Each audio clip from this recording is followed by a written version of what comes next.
ये नागलोक।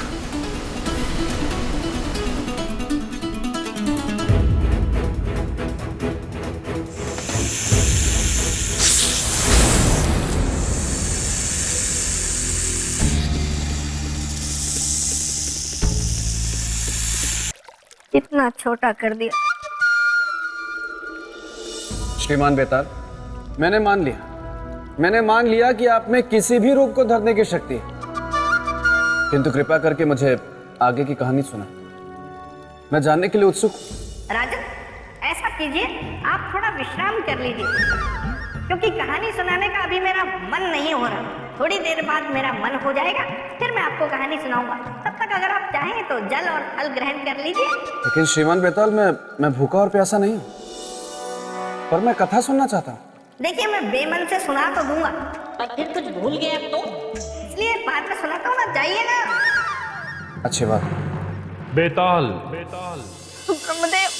तुम पुनः अपने पथ से भटक रहे हो। नहीं ब्रह्मदेव, ये तो मैंने जानबूझकर ऐसी कहानी सुनाई। मुझे पता था ये सुनकर आप जरूर प्रकट होंगे। कृपया मुझे इससे मुक्त कर दीजिए।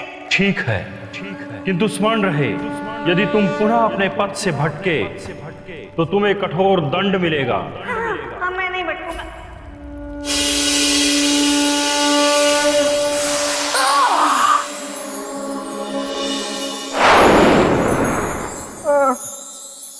राजा भोज। श्रीमान बेताल, आपको आपके वास्तविक रूप में देखकर मुझे अत्यंत प्रसन्नता हो रही है। धन्यवाद राजन।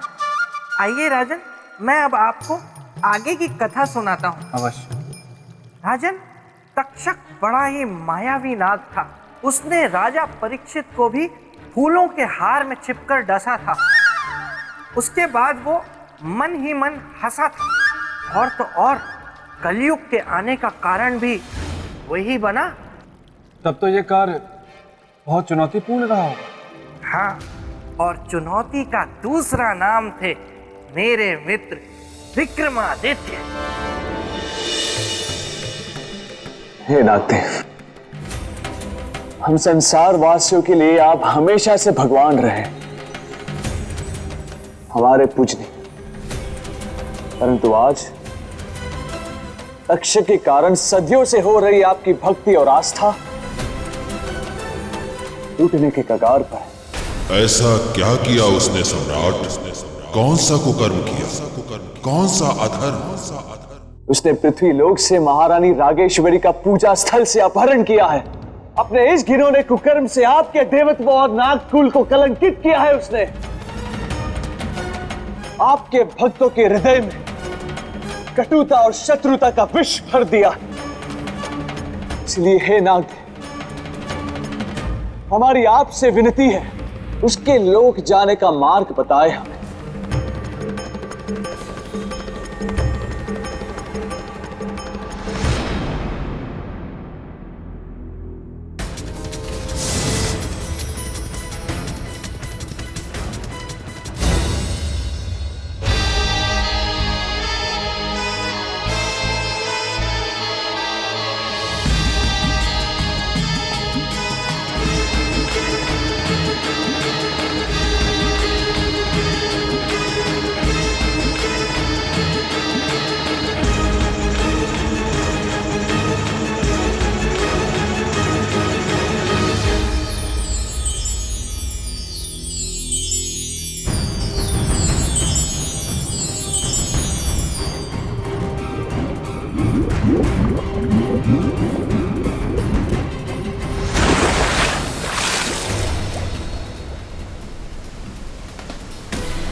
ये नागलोक।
कौन हो तुम?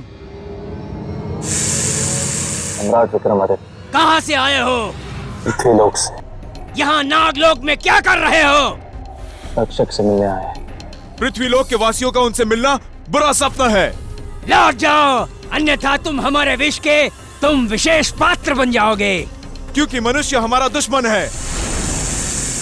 अपने जीवन का कोई मोह नहीं, परंतु दूसरों के जीवन से अवश्य मोह है। हमारा मार्ग छोड़ो, जाने दो हमें।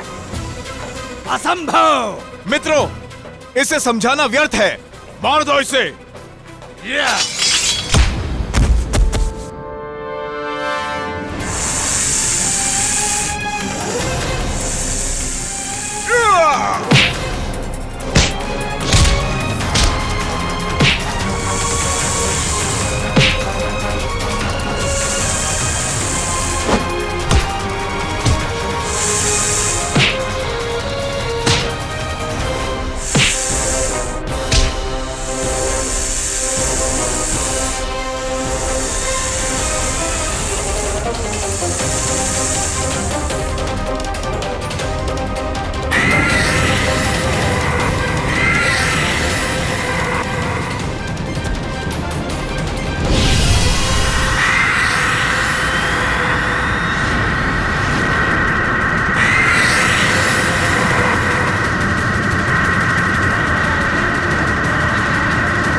सम्राट विक्रमादित्य, हमें क्षमा करें सम्राट विक्रमादित्य। हम जान गए हैं कि हमारा विष व्रत तोड़ने वाला कौन है। नागराज का प्रणाम स्वीकार करें सम्राट, और नागलोक में आने का उद्देश्य बताइए। तक्षक राज से मिलना हमारा उद्देश्य है।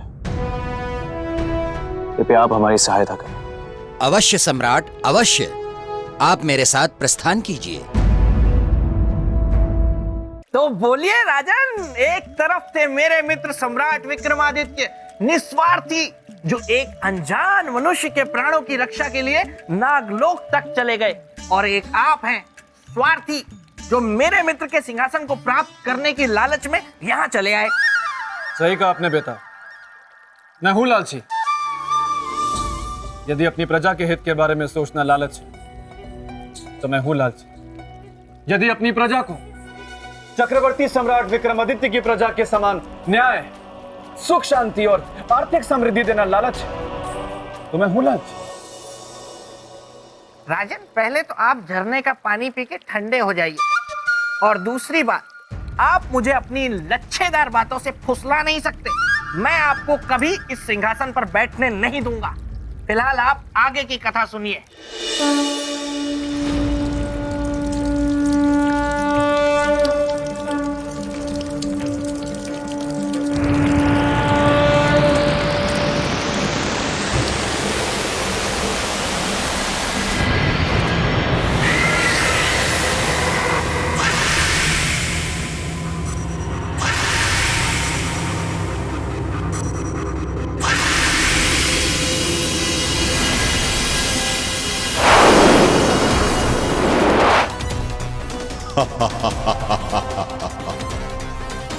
आज के इस शुभ दिन बधाइयां गूंजेंगी इस नागलोक में, क्योंकि तक्षक अपने परम शत्रु मनुष्य की सबसे बड़ी कमजोरी, उसकी एक और पतिव्रता स्त्री के सतीत्व का आज हरण करेगा, उससे विवाह करेगा।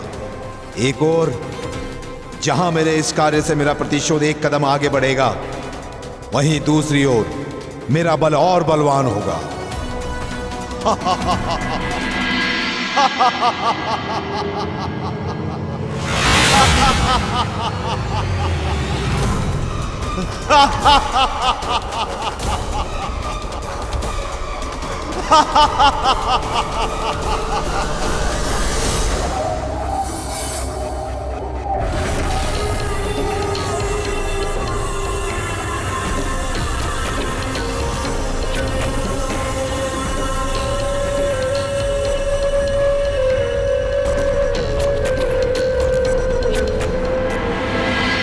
तक्षक तक्षक तक्षक।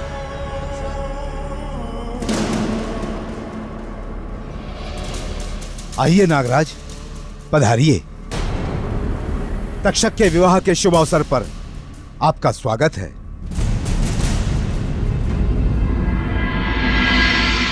स्वागत सत्कार तो बाद में होता रहेगा तक्षक। पहले सम्राट विक्रमादित्य के मन में बैठे संशय को दूर करो। कैसा संशय? तक्षक, क्या यह सत्य नहीं कि तुमने महारानी रागेश्वरी का अपहरण किया और उन्हें बंदी बनाया? बंदी? अपहरण? नहीं नहीं, मैंने किसी का अपहरण नहीं किया है और ना ही किसी को बंदी बनाया है और ना ही किसी पर बल प्रयोग किया है। ऐसा कहकर आप तक्षक राज पर झूठा आरोप लगा रहे हैं। यदि ये आरोप है तक्षक, तो सत्य क्या है बताइए हमें। हाँ तक्षक, अपने पक्ष को रखकर सत्य को सिद्ध करो। नागराज, सत्य यह है कि मनुष्य जाति हमारी शत्रु है, सदा ही हमारा अहित चाहती है, अहित करती है, और आज ये हमारे विवाह के पावन अवसर पर हमारा अहित करने आया है। नागराज, मनुष्य जाति हमारे लिए बाधा थी, विघ्न है और व्यवधान रहेगी। तक्षक, आरोप का उत्तर प्रत्यारोप नहीं होता। यदि तुम सत्य कह रहे हो तो सिद्ध करो। आप कहते हैं तो मैं अभी सिद्ध कर देता हूं। देवी रागेश्वरी को उपस्थित किया जाए।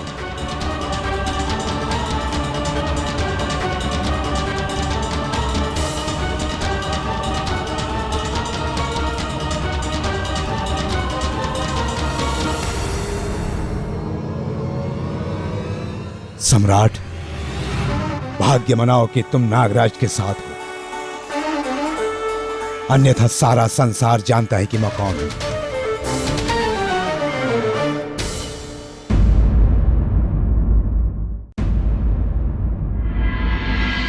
आपने बुलाया स्वामी?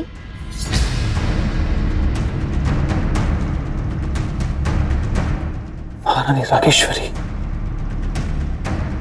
हाँ देवी, आइए। देखिए, हमें देने के लिए कुछ विशेष भेंट लेकर पृथ्वी के परोपकारी सम्राट विक्रमादित्य आए हैं। कैसी भेंट? हमारे विवाह की भेंट? हाँ,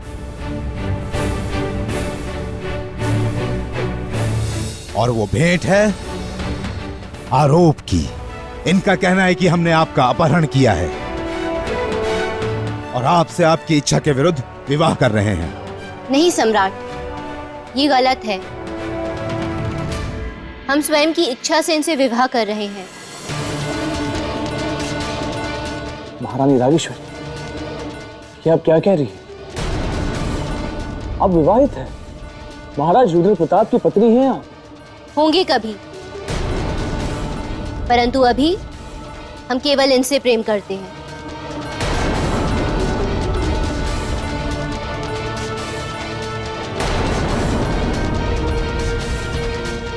हम नहीं विश्वास करते आप जो कह रही उसमें।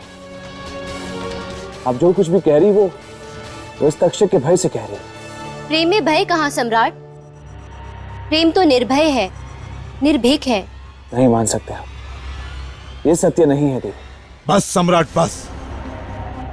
अब आगे एक शब्द नहीं। आपने जो प्रसंग छेड़ा था उस प्रसंग का सुखद अंत हो गया है। सुन लिया आपने जो सुनना था। आपके आरोपों का उत्तर आपको मिल गया है। अब आपकी भलाई इसी में है कि आप चुपचाप यहां से चले जाइए। शुभ कार्य में विघ्न उपस्थित करने की कोशिश ना करें। जाइए यहां से। आइए देवी, बैठिए यहां।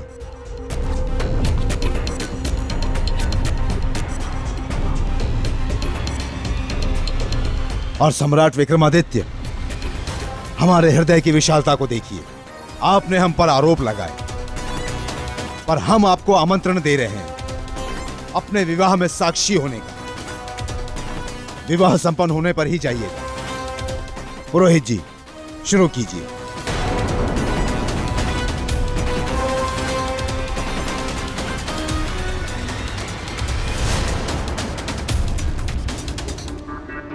महारानी रागेश्वरी की बातों ने तो हमें दुविधा में डाल दिया है। उनकी बातों से तो हमारा उद्देश्य, हमारा संकल्प, हमारा वचन सब बेकार हो जाएगा। इस बल से हम लोगों का सामना करेंगे। कहां गए सम्राट विक्रमादित्य? और अब तक लौटे क्यों नहीं?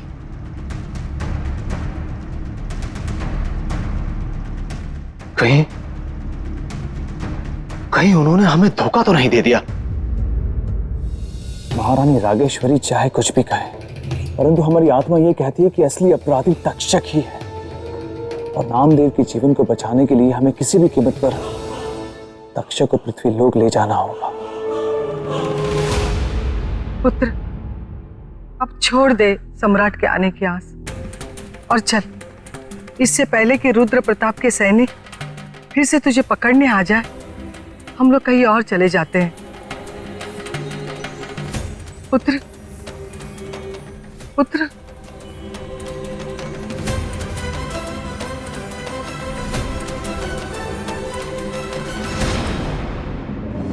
परमपिता परमात्मा, हम तो भारी धर्म संकट में फंस गए। एक तरफ कालदेव बंधे हुए और दूसरी तरफ महारानी रागेश्वरी तक्षक के छल की शिकार हुई। नर्थ ना हो जाए, इसलिए तब तक कालदेव को मुक्त नहीं कर सकते जब तक इस समस्या का हल ना हो जाए। विक्रमादित्य, मुक्त कर मुझे, अन्यथा तू नहीं जानता जिस परोपकार को तू अपने आत्मिक सुख और संतोष का कारण समझ रहा है, वही तेरे लिए कष्टकारक बन जाएगा। तो मुक्त कर मुझे विक्रमादित्य।